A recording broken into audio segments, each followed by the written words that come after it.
தமிழக சட்டமன்ற தேர்தல் நெருங்கிக் கொண்டு வரும் நிலையில அதிமுகவும் திமுகவும் போட்டி போட்டுக்கிட்டு தேர்தல் வாக்குறுதிகளை அறிவித்து வர்றாங்க. முன்பெல்லாம் டிவி, மின்விசிறி, மிக்சி, கிரைண்டர் மாதிரி பல பொருட்கள் இலவசமாக கொடுத்தது நினைவில் இருக்குது. அதே மாதிரி இப்போதும் அரசியல் கட்சிகள் பல வாக்குறுதிகளை சொல்ல ஆரம்பிச்சிருக்காங்க. மகளிர் உரிமை தொகையை 2000 ரூபாயா உயர்த்துவது, கல்வி கடன் தள்ளுபடி, இலவச சிலிண்டர் மாதிரி பல அறிவிப்புகள் வந்துகிட்டு இருக்கு. அதே சமயத்தில் ஈரானில் நடந்து கொண்டிருக்கும் போர் தமிழ்நாட்டையும் மறைமுகமாக பாதிக்க ஆரம்பிச்சிருக்குது. கடந்த மாதம் இறுதியில் அமெரிக்காவும் இஸ்ரேலும் சேர்ந்து ஈரான் மீது தாக்குதல் நடத்த ஆரம்பிச்சது. அதற்கு பதிலாக ஈரானும் வளைகுடா நாடுகளை குறிவைத்து தாக்குதல் நடத்தி வருது. இந்த தாக்குதல்களால சவுதி, துபாய், பஹ்ரைன் உள்ளிட்ட சில நாடுகளும் பாதிக்கப்பட்டிருக்கின்றன. அதே நேரத்தில் விமான போக்குவரத்தும் பெரிய அளவில் பாதிக்கப்பட்டுள்ளது. முக்கியமாக வளைகுடா நாடுகளிலிருந்து இந்தியா உட்பட பல நாடுகளுக்கு கச்சா எண்ணெய் வருது.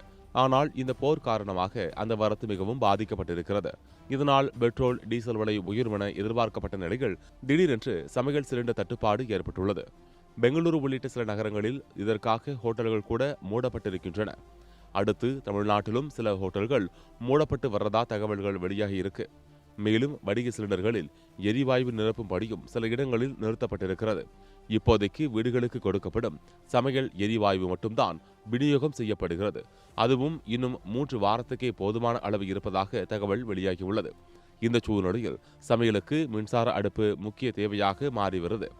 அதனால் இந்த முறை அரசியல் கட்சிகளின் தேர்தல் வாக்குறுதிகளில் இலவச மின்சார அடுப்பு முக்கிய இடம் பிடிக்க வாய்ப்பு இருக்கிறது என்று தகவல் வெளியாகி இருக்குது. இதனால் விரைவில் வெளியாக இருக்கும் அதிமுக, திமுக தேர்தல் அறிக்கைகளில் மின்சார அடுப்பு பற்றிய அறிவிப்பு வரக்கூடும் என்று அரசியல் விமர்சகர்கள் கூறி வருகின்றனர். அல்லது திமுக விரைவில் வீடு வீடாக கொடுக்க போறதாகவும் சொல்லப்படுது.